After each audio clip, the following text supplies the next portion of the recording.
Mi esposa se convirtió en otra persona después de empezar a andar con una amiga rara, empezó a tratarme como si yo fuera basura, cayó en las drogas, me engañó varias veces y casi destruyó a toda nuestra familia. No sé si alguien va a leer esto entero, pero necesito soltarlo. Necesito escribirlo como me sale porque si no siento que me reviento por dentro. Llevo días sin dormir bien y ya no sé si estoy cansado o enfermo. Me la paso dándole vueltas a todo, repasando los últimos meses de mi vida y preguntándome cómo carajos terminé en esta situación. Y es que ni siquiera sé por dónde empezar.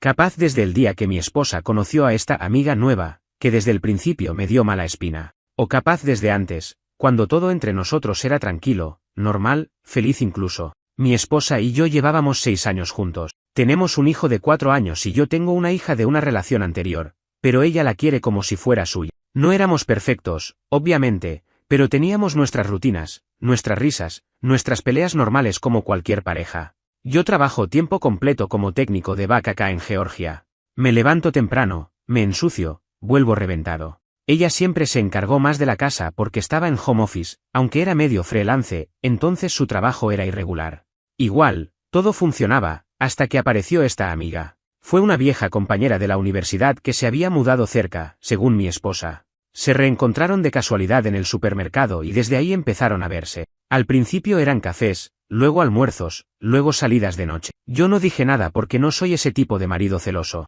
Además, mi esposa se veía contenta y pensé qué bueno que tenga con quien despejarse. Grave error. Con el tiempo empezó a cambiar. No fue un giro brusco, fue como una erosión lenta. Primero dejó de hacer cosas que antes le salían natural, preparar el desayuno para los niños, dejarme notitas como solía hacer, charlar antes de dormir. Luego vino el sarcasmo, las miradas de reojo, los comentarios punzantes sobre cómo yo me creo que hago mucho o que así no funciona una pareja moderna. Al principio me lo tomé como estrés. Le pregunté si pasaba algo, si estaba bien, y ella decía que sí, que era solo cansancio, que me inventaba cosas. Pero la forma en que me hablaba ya no era la misma. Antes tenía una forma suave, incluso cuando estaba enojada. Ahora era todo cortante, seco, con una actitud de yo sé todo y vos sos un idiota funcional.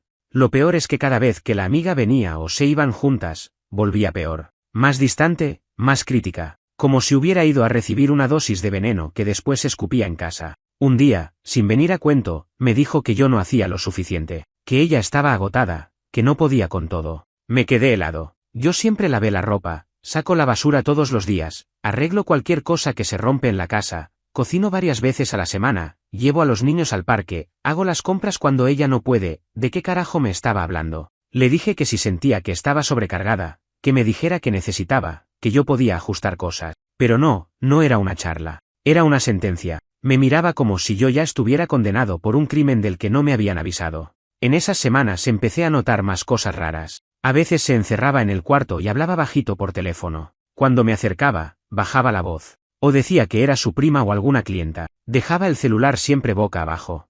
Cambió su contraseña. Me decía que eran cosas privadas, que no tenía por qué invadir su espacio. Desde cuando teníamos secretos privados. Empezó a salir más seguido, diciendo que eran cosas de mujeres, una noche para despejarse, me lo merezco. Y yo no le decía nada, porque honestamente, confiaba. O quería confiar, mejor dicho. Pensaba, capaz está pasando por una crisis, no la voy a ahogar. Grave error número 2. Un día, la gota que rebalsó el vaso, estábamos con unos amigos, en una comida informal, y de la nada empieza a burlarse de mí. Dijo que era un vago, que ella hacía todo en la casa, que yo solo servía para calentar la cama. La risa fue incómoda. Nadie sabía si reírse o quedarse en silencio. Yo tragué saliva, sonreí forzado, y no dije nada. Pero adentro mío algo se rompió. Esa noche dormí en el sillón. No porque ella me lo pidiera, sino porque no podía mirarla sin sentir bronca y tristeza al mismo tiempo. Me sentí humillado, chico, invisible. Al día siguiente intenté hablar con ella. Le dije que lo de anoche no estuvo bien, que me dolió, que no entendía por qué me trataba así si yo siempre estuve para ella, si siempre puse todo por esta familia. ¿Sabes qué me contestó? Que estaba exagerando, que era una broma, que si yo no tenía sentido del humor, no era su culpa. Que estaba cansada de tener que hacerme sentir mejor todo el tiempo. Me fui al trabajo con un nudo en la garganta y sin desayunar. Y así empezaron los días grises, los silencios, las excusas, las ausencias, el olor a perfume que no era suyo, las llamadas raras, la frialdad en la cama. Yo sabía, lo sabía en el fondo, pero no quería aceptar lo que estaba pasando. No todavía. Me tomó semanas reunir el valor para enfrentar la verdad.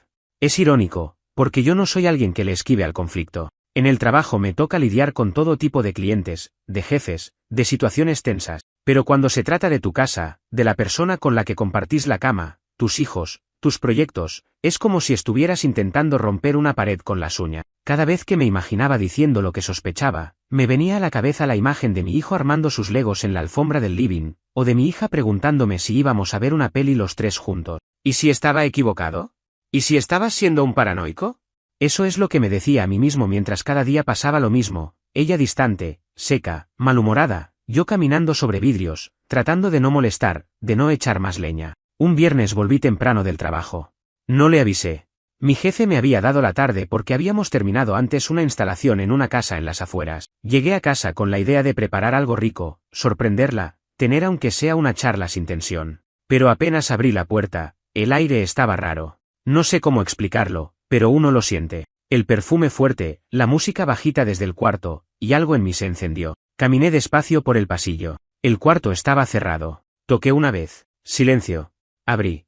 No había nadie, pero su celular estaba en la cama, desbloqueado. No lo hago nunca. Nunca reviso su teléfono. Pero ese día, no sé. Algo me dijo que lo hiciera. Y ahí estaba. Los mensajes. Un chat con esa amiga. Bueno, amiga.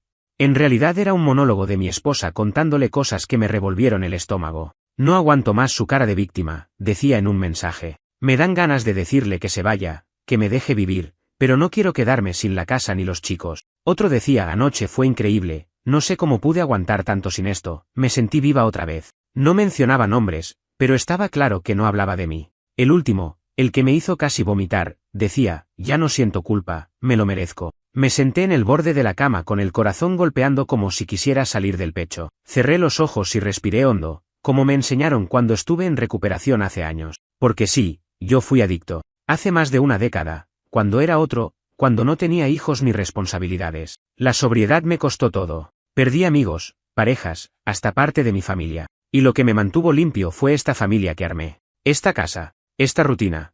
¿Ella?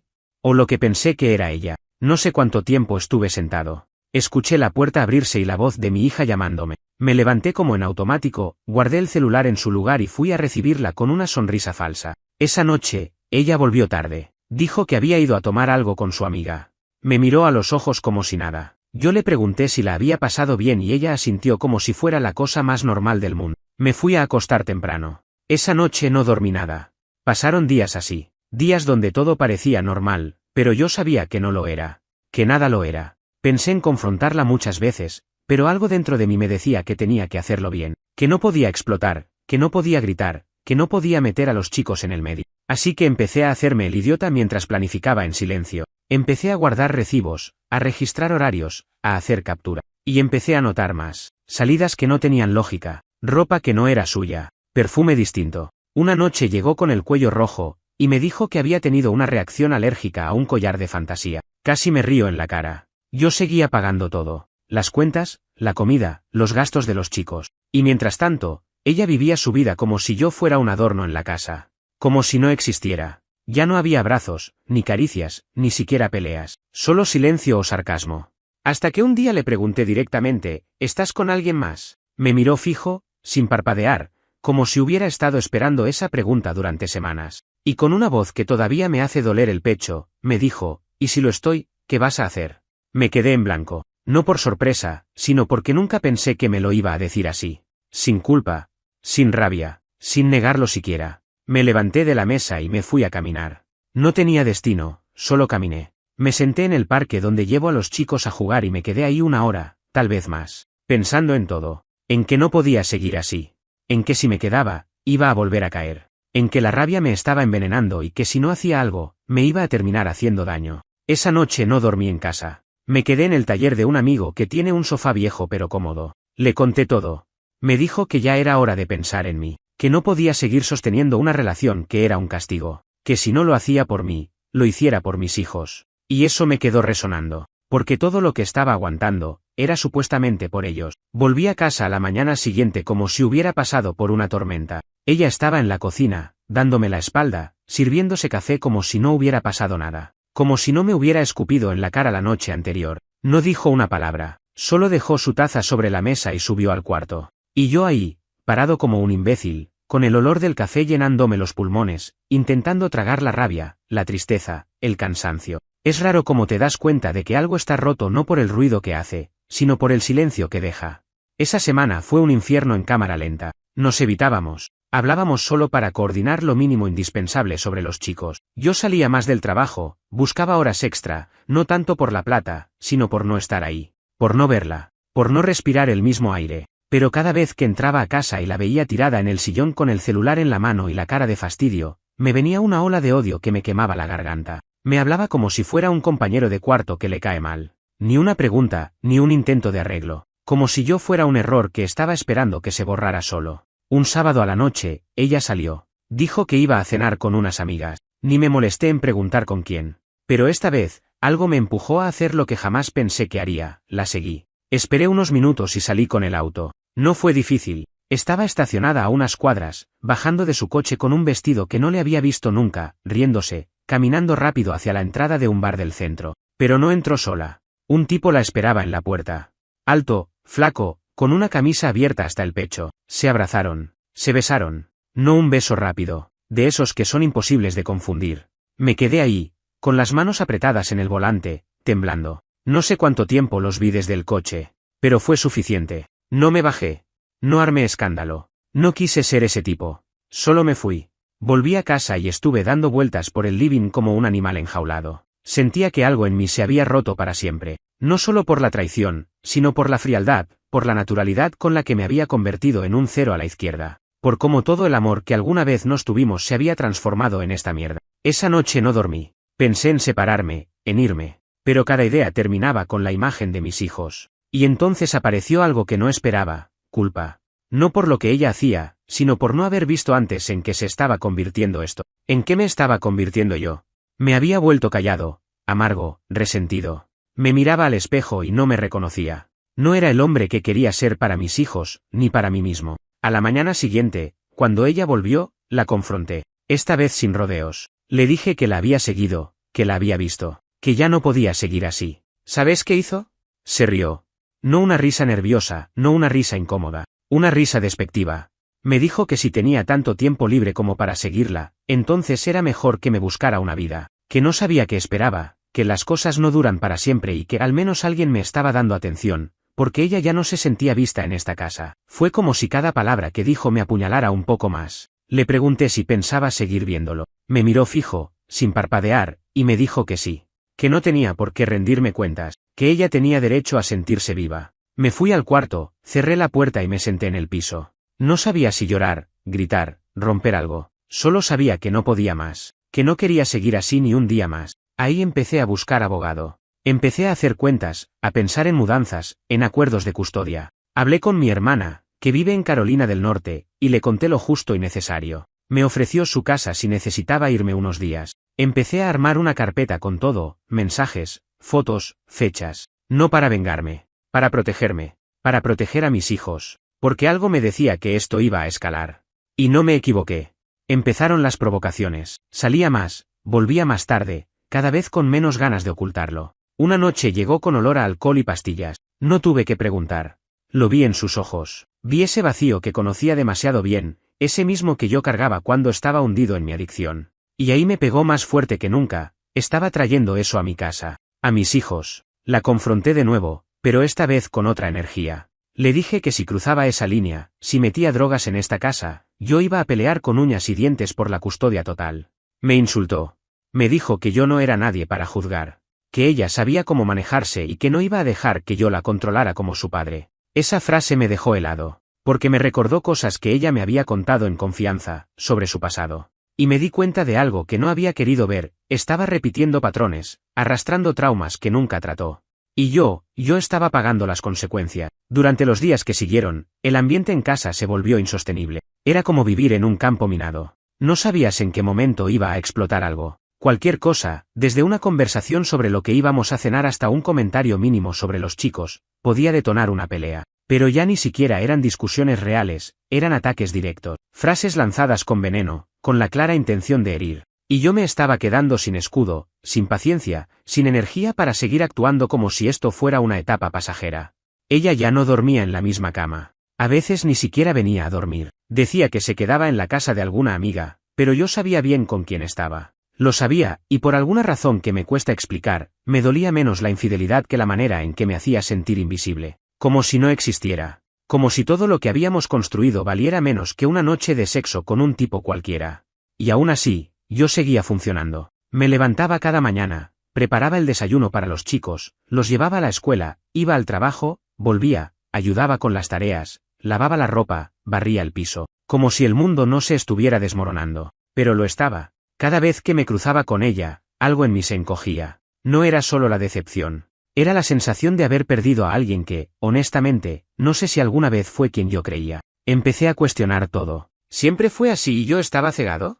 ¿O de verdad cambió tan drásticamente? ¿Fue esa amiga la que la empujó por este camino o simplemente le dio el empujón que necesitaba para hacer lo que en el fondo ya quería? Pensar eso me destrozaba, porque si era lo segundo, entonces yo era solo un peón en su juego. Un proveedor, un salvavidas temporal, alguien que le sirvió hasta que encontró algo mejor. Una noche, me senté con ella a intentar hablar. No por mí, sino por los chicos. Le dije que necesitábamos poner límite, que no podía seguir trayendo esta energía al hogar. Que si no le importaba nuestra relación, al menos pensara en ella. Me miró con una mezcla de desprecio y lástima. Me dijo que yo no tenía ni idea de lo que era sentirse atrapada. Que toda su vida había hecho lo que otros esperaban de ella. Que por primera vez estaba haciendo lo que quería, y que si eso me dolía, era problema mío. Que estaba cansada de ser la esposa de, la madre de, y que quería volver a ser ella. Le pregunté si eso incluía drogarse. Ahí la cara le cambió. Por primera vez la vi incómoda, tensa. Se levantó sin decir una palabra y se encerró en el baño. No salió en horas. No me pidió explicaciones, no negó nada. Y esa fue mi confirmación. No necesitaba más pruebas. Sabía que estaba usando algo. No sé si pastillas, cocaína, o qué mierda, pero lo que sí sabía era que su comportamiento estaba cada vez más errático, más volátil, más distante de la mujer que una vez fue. Fue en ese punto cuando hablé con mi terapeuta. Sí, sigo yendo a terapia desde mi recuperación, aunque lo había soltado por un tiempo. Sentía que ahora más que nunca necesitaba claridad, alguien que me ayudara a no volver a hundirme. Le conté todo. Me escuchó sin juzgar, sin apurarme. Cuando terminé, me dijo algo que me quedó grabado. Estás intentando razonar con una versión de ella que ya no existe. Y eso te está matando. Esa frase fue como un golpe seco en el pecho. Porque era cierto. Yo seguía buscando rastros de la mujer que conocí, de la que me enamoré, en una persona que ya no estaba. O que, si seguía ahí adentro, estaba sepultada bajo capas de rabia, culpa y adicción. Después de eso, tomé una decisión. Empecé el proceso de separación formal. No sabía cómo lo iba a tomar ella, pero ya no podía esperar. Mis hijos estaban empezando a notar cosas. El mayor me preguntó una noche por qué mamá no quería cenar con nosotros, por qué ya no iba a las funciones del jardín, por qué dormía tanto durante el día. Me rompió el alma. Le dije que a veces los adultos tienen momentos difíciles, pero que él no tenía que preocuparse por nada, que yo estaba ahí, que siempre iba a estar. Y me lo prometí también a mí. No importa lo que ella hiciera, yo iba a estar bien. Por ellos, por mí. Le dejé los papeles sobre la mesa de la cocina una mañana. Cuando volvió, los vio. No me gritó. No lloró. Solo dijo, ya era hora. Y se fue a dormir. Como si nada. Como si acabara de encontrar una factura del cable. Ese nivel de desconexión, esa indiferencia, fue peor que cualquier insulto. Me di cuenta de que no había ni una chispa de amor, ni de respeto, ni siquiera de dolor. Solo vacío. Y eso, de alguna forma, me liberó. Porque por fin entendí que estaba solo. Que lo había estado desde hacía meses, solo que no quería aceptarlo. Lo que siguió fue una especie de limbo. Vivíamos bajo el mismo techo, pero en mundos distintos. Yo seguía ocupándome de los chicos, del trabajo, de mantener algo de estructura en casa. Ella salía más seguido, volvía más tarde, cada vez con menos vergüenza. Empezó a perder cosas, a olvidar compromisos, a mentir sin necesidad. A veces hablaba sola, o se reía de cosas que no tenían sentido. Y ahí supe que estábamos entrando en terreno peligroso, que esto ya no era solo un matrimonio roto. La explosión no tardó en llegar. Era cuestión de tiempo. Cuando vivís con alguien que ya no tiene freno, que no tiene conciencia ni control sobre su entorno, sabes que algo va a reventar. Lo que no sabes es cuándo ni cómo. En mi caso, fue una tarde cualquiera. Había salido a buscar a los chicos al colegio, como siempre, y al volver encontré la puerta principal entreabierta. Algo me recorrió la espalda, como un frío repentino. Entré rápido, con los chicos detrás, diciéndoles que se fueran a sus cuartos, que ya les preparaba la merienda. En la cocina, había una botella rota en el piso. No una copa. Una botella entera, de esas baratas que venden en la licorería de la esquina. El olor a alcohol en el aire era asqueroso, denso, como si se hubiera derramado sobre todo el ambiente. Subí al cuarto y la encontré tirada en la cama, vestida, con los ojos semiabiertos y la mirada perdida. Tenía en la mano una bolsita de plástico pequeña y unos frascos vacíos en la mesa de luz. No me hizo falta ser médico para entender lo que había pasado. La zarandeé, le grité su nombre, pero apenas reaccionaba. No fue una sobredosis que la dejó inconsciente. Estaba en ese limbo entre estar despierta y no tener conciencia de lo que pasaba. Como un zombi. Llamé a emergencia. Me temblaban las manos tanto que apenas podía marcar. Me pasaron con un operador que intentaba mantenerme tranquilo, pero lo único que podía pensar era, mis hijos están abajo. Mis hijos están en esta casa. Y su madre acaba de drogarse al punto de quedar así, a media tarde, como si nada. La ambulancia llegó en menos de 10 minutos, pero me parecieron horas. Mientras tanto, encerré a los chicos en el cuarto con la tele prendida y les dije que mamá no se sentía bien, que estaban viniendo a ayudarla. No preguntaron mucho. Estaban acostumbrados ya a los silencios incómodos, a las respuestas a medias. Verla sacada en una camilla, con los paramédicos haciéndole preguntas que ella apenas entendía, fue surreal. Una parte de mí quería correr, escapar, hacer de cuenta que no la conocía. Otra parte, esa que todavía recordaba quién fue alguna vez, quería taparla con una manta y protegerla de todo. En el hospital confirmaron lo obvio. Mezcla de ansiolíticos, alcohol y un polvo que estaban analizando. No era la primera vez que alguien llegaba así. Me hablaron de internación, de posible tratamiento, de centros que podían recibirla. Y ahí se activó el modo automático en mí. Ese que se activa cuando todo se va a la mierda pero vos no podés darte el lujo de quebrarte porque hay otros que dependen de vos. Pedí información, firmé papeles, llamé a su hermana, la única familiar con la que tenía un contacto más o menos estable, y organicé el ingreso a un centro de rehabilitación en las afueras de Atlanta. No era barato, pero sabía que si no lo hacía, la próxima vez no iba a haber margen de reacción. Esa noche, ya solo en casa con los chicos dormidos, me senté en la cocina, en la oscuridad, y me quedé mirando la botella rota en la bolsa de basura. No sé cuánto tiempo estuve ahí. Tal vez horas. Me puse a pensar en todo lo que había aguantado, en todo lo que había dejado pasar, en las señales que ignoré.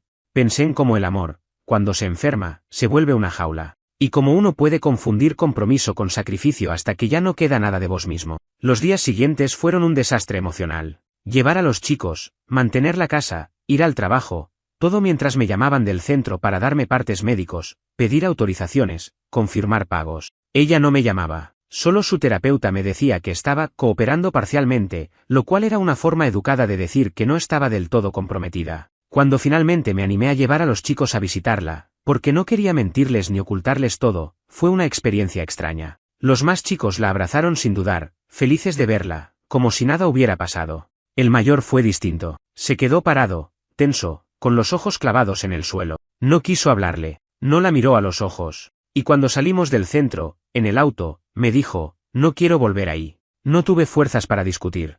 A los pocos días, empecé a recibir mensajes anónimos, números bloqueados, cuentas falsas en redes, capturas de pantalla, fotos, vídeos, todos del mismo estilo, ella, en fiestas, en casas ajenas, con tipos distintos. Algunos claramente anteriores a la internación. Otros, difíciles de ubicar en el tiempo. Al principio pensé que era una broma de mal gusto, pero luego uno de los vídeos mostraba claramente la misma ropa con la que la había visto irse de casa una noche que dijo que iba al cine con una amiga. No necesitaba más pruebas. Me lo estaban restregando en la cara. Y no solo eso. Me lo estaban tirando como quien dice, mira lo poco que significas. Llamé a su terapeuta. Le conté.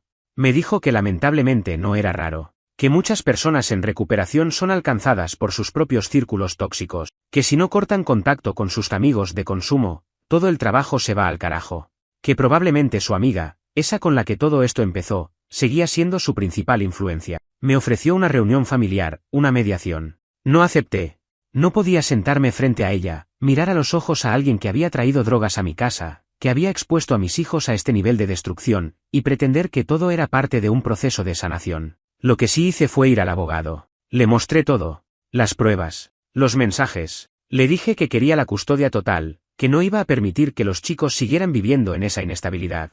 Mi abogado fue claro, el proceso no iba a ser sencillo, pero con todo el material que tenía, estaba bien posicionado. La noche antes de llevarla al centro de rehabilitación, ella tuvo un último brote. La había ido a visitar para firmar unos papeles, coordinar el alta temporal y preparar su traslado. Estaba lúcida, pero con esa energía rara, volátil, que uno conoce cuando ha estado cerca de adicto. Esa mezcla de desconfianza, rabia contenida y falsa tranquilidad.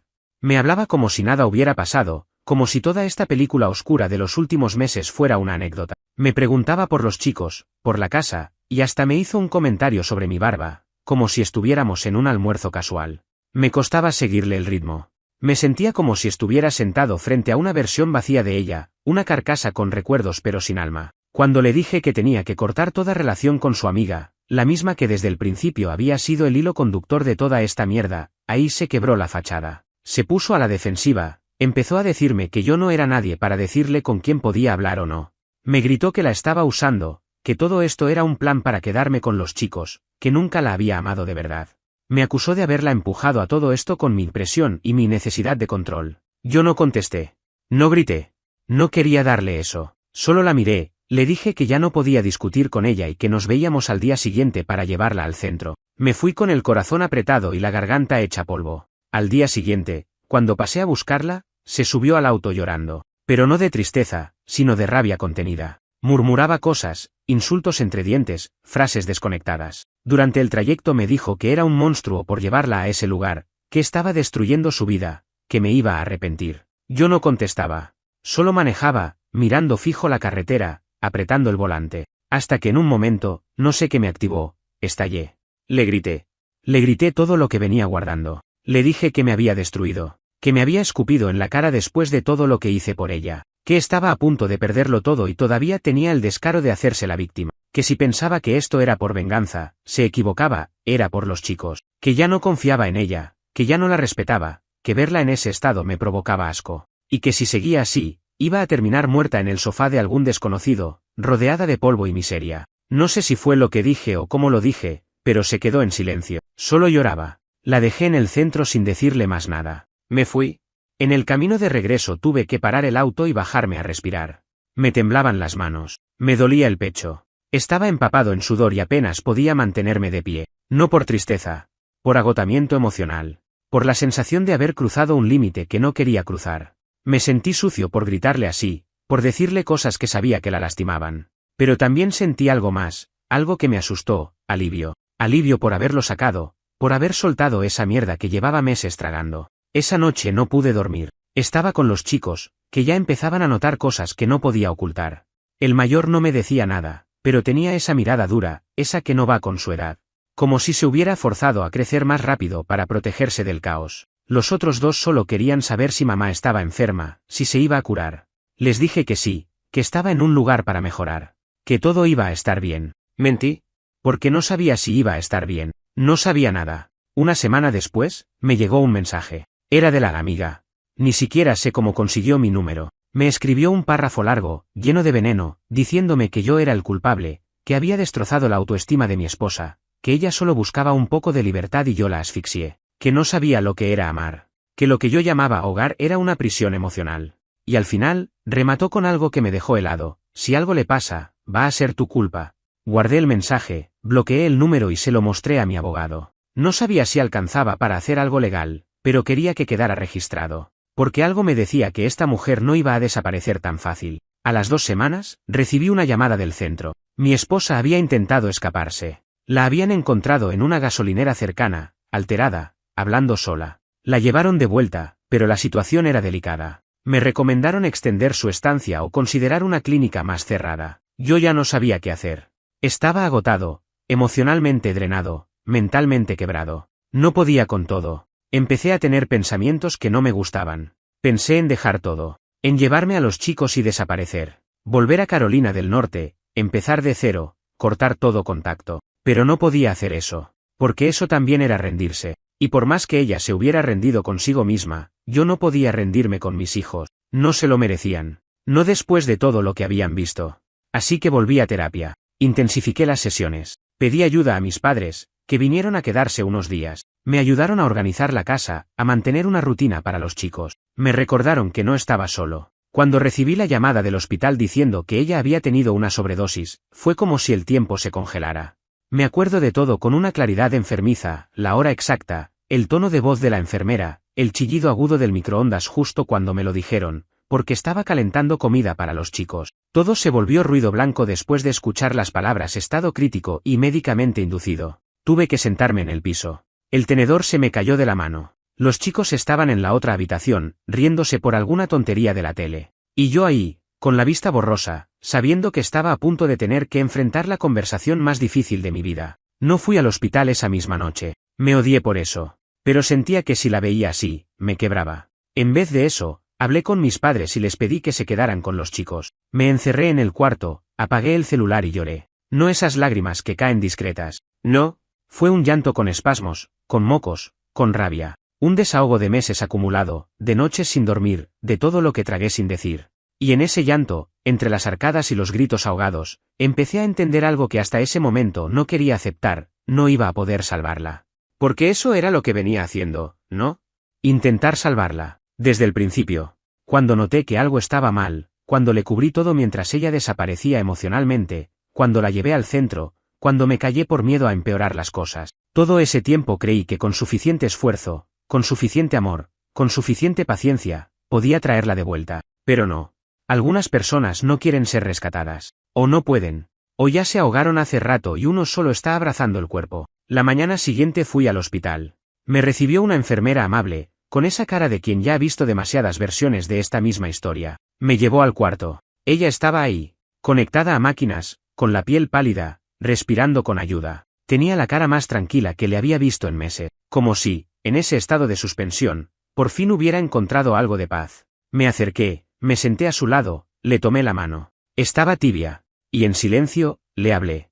Le dije que no sabía qué más hacer. Que la quería, pero que ya no podía seguir cargando con esto solo. Que los chicos estaban bien, que preguntaban por ella. Que el mayor no decía nada, pero que lo estaba sintiendo todo. Que su hija estaba confundida. Que yo estaba en pedazos. Me quedé ahí varias horas. A ratos hablaba, a ratos solo respiraba. No había odio en mí en ese momento. Ni rabia. Solo tristeza. Una tristeza tan grande que parecía no caber en el pecho. No sabía si iba a despertar. Nadie sabía. Me fui cuando cayó la noche, con la promesa de volver al día siguiente. Y lo hice. Volví todos los días. Hasta que despertó. Una semana después. Abrió los ojos y lloró. Lloramos los dos. No dijimos mucho. No hacía falta. Había una mezcla de vergüenza, alivio y un silencio que hablaba por sí solo. Estuvo en el hospital unos días más, estabilizándose. Luego volvió al centro, esta vez por decisión propia. Me llamó desde ahí una noche y me pidió que hablara con los chicos, que no les ocultara más nada, que no les mintiera, que necesitaban saber que lo que ella había hecho tenía consecuencia, que, aunque fuera duro, prefería ser juzgada por la verdad que ser recordada a través de una mentira. Me conmovió. Por un segundo pensé que tal vez todavía había algo de ella ahí, algo real. Así que les hablé. Los senté en el living, apagué la tele, y con palabras simples pero firmes, les conté que mamá estaba enferma, que estaba en un lugar para mejorar, que había tomado decisiones malas pero que estaba tratando de hacer las cosas bien. Les dije que eso no era culpa suya, que los amaba, que yo los amaba, que íbamos a estar bien. El mayor me miró con los ojos vidriosos, pero asintió. No dijo nada. Los otros dos solo me abrazaron. Fue uno de los momentos más duros de mi vida, pero necesario. Pasaron semanas. Ella seguía en tratamiento. Y yo seguía en piloto automático, tratando de mantener todo en pie. Iba a terapia 2 veces por semana. Dormía mal. Comía poco. Tenía ataques de ansiedad a escondidas. Pero lo sostenía. Por ellos. Por mí. Por no volver a ese lugar oscuro donde una vez estuve. El abogado seguía trabajando en el divorcio, que era inevitable. Y en algún momento, aunque sonara cruel, empecé a imaginarme mi vida sin ella. No como una tragedia, sino como una posibilidad. Como un espacio en blanco donde construir algo nuevo, algo menos dañino. Y entonces, el día que menos lo esperé, me llegó otro golpe. Uno final. Uno que me arrancó el aire del cuerpo. Me llegó un mensaje de la misma amiga de siempre. Esta vez no era insulto. Era un vídeo. Sin texto. Solo el archivo. Dudé en abrirlo. Pero lo hice. Y ahí estaba, ella, mi esposa, bailando sobre un tipo en una fiesta, borracha o drogada, riéndose, mientras otros grababan. Era reciente. Se notaba. El fondo era la misma casa que había reconocido en otras fotos anteriores. Lo peor no fue la traición en sí. Fue la forma. La humillación. La falta total de respeto por todo lo que estábamos intentando reconstruir. La falta de cuidado. De criterio. ¿De humanidad? Después del vídeo, no hubo más espacio para el autoengaño. No quedó ni un rincón donde pudiera refugiarme en la idea de que las cosas podían arreglarse, de que tal vez estaba exagerando, de que ella, en el fondo, seguía siendo esa persona con la que armé una familia. Porque no lo era. Y aceptar eso, entenderlo de verdad, me dolió más que todo lo demás junto. Porque era admitir que me había estado mintiendo a mí mismo todo este tiempo, que ya no estaba enamorado de ella, sino de un recuerdo, de una versión idealizada que ya no existía, si es que alguna vez existió. Tomé el vídeo, lo guardé, se lo mostré al abogado. Me miró serio, sin decir nada al principio, solo asentía. Me dijo que esto aceleraba el proceso, que el material era más que suficiente. Yo no lo hice por venganza. Lo hice porque necesitaba proteger a mis hijos de cualquier intento de manipulación legal que pudiera venir después. Quería dejar todo claro. Que si más adelante ella intentaba pelear la custodia, quedara constancia de que lo que había pasado no era una pelea de pareja. Fue una bomba emocional, económica, psicológica, detonada en el centro mismo de la familia. Una traición tras otra, envuelta en mentiras, sustancias y negligencia. Cuando salió del centro semanas después, la recogí. Sí, fui yo. Porque a pesar de todo, no me parecía correcto dejarla sola ahí, tirada como si fuera un paquete olvidado. Se subió al auto callada. La misma postura frágil, ojos bajos, manos entrelazadas en el regazo. No dijimos nada en todo el camino. Una parte de mí esperaba que rompiera el silencio, que dijera algo, una disculpa, una explicación, lo que fuera. Pero no. El viaje fue mudo. Al llegar, no la llevé a nuestra habitación. La guié directo al cuarto de huéspedes. Ya tenía todo listo, una cama, sus cosas organizadas, su ropa. Cuando vio la puerta, entendió. Se le llenaron los ojos de lágrimas, pero no se resistió. Solo me miró con esa mezcla de resignación y derrota que, sinceramente, me partió en dos. Durante los días siguientes, convivimos como fantasmas. Ella bajaba tarde, comía poco, hablaba menos. Yo me ocupaba de los chicos, de la casa, del trabajo. A veces cruzábamos miradas en la cocina o en el pasillo, y había algo ahí, algo parecido al dolor compartido, pero que ya no tenía donde apoyarse. Estábamos rotos, lo sabíamos los dos. Y más allá del rencor, de la tristeza, de los reproches, había una certeza que pesaba más que todo, no se podía volver atrás. Cuando me sentí preparado, le pedí que nos sentáramos. Fue una charla seca. ¿Clare? Le dije que no podía seguir casado con ella, que no había odio, que no iba a hacerle la vida imposible, pero que necesitábamos divorciarnos, que era lo mejor para todos. Me escuchó en silencio. No discutió. No lloró. Solo asintió, como si ya lo hubiera asumido tiempo antes. Le expliqué que, por la cláusula de infidelidad y por el historial, la custodia quedaría en mis manos. Le aseguré que no le iba a quitar a los chicos, que tendrían contacto con ella, pero que necesitábamos una estructura sana, y eso solo era posible si ella salía de la casa pronto y empezaba de nuevo en otro lugar. Esa noche no cenó. Yo tampoco. Me quedé despierto hasta tarde, en el sillón, pensando en todo lo que habíamos atravesado. En cada etapa, el amor real, las primeras señales de distancia, la tensión, la traición, la adicción, el colapso, y ahora, el vacío. Un silencio distinto. No el incómodo. No el que se siente como cuchillos flotando en el aire. Este era otro. Uno que venía con la certeza de haber hecho todo lo que se podía. De no tener deudas con uno mismo. A la semana se fue. Consiguió un pequeño departamento gracias a una amiga, una de las pocas que no estaba vinculada a ese círculo de mierda. La ayudé con la mudanza. No por ella. Por mí. Porque necesitaba cerrar todo con respeto, con los pies en la tierra. Se despidió de los chicos entre abrazos largos y promesas que ojalá pueda cumplir. Yo no dije mucho. Solo le deseé que encontrara paz. Y que si alguna vez de verdad quería ser parte de la vida de nuestros hijos, tenía que mantenerse sobria. Que no había lugar para medias tintas. Desde entonces, han pasado meses. Los chicos están mejor. El mayor sigue en terapia, y yo también. El divorcio ya está encaminado. Tengo custodia completa. Ella llama de vez en cuando, no siempre con la regularidad que me gustaría. A veces manda mensajes extraños, con frases vagas, con tono de culpa. A veces se desaparece por semanas. Pero al menos ya no vive aquí. Ya no entra drogada a casa. Ya no hay más gritos, ni amenazas, ni noches sin saber dónde está. A veces me cuesta.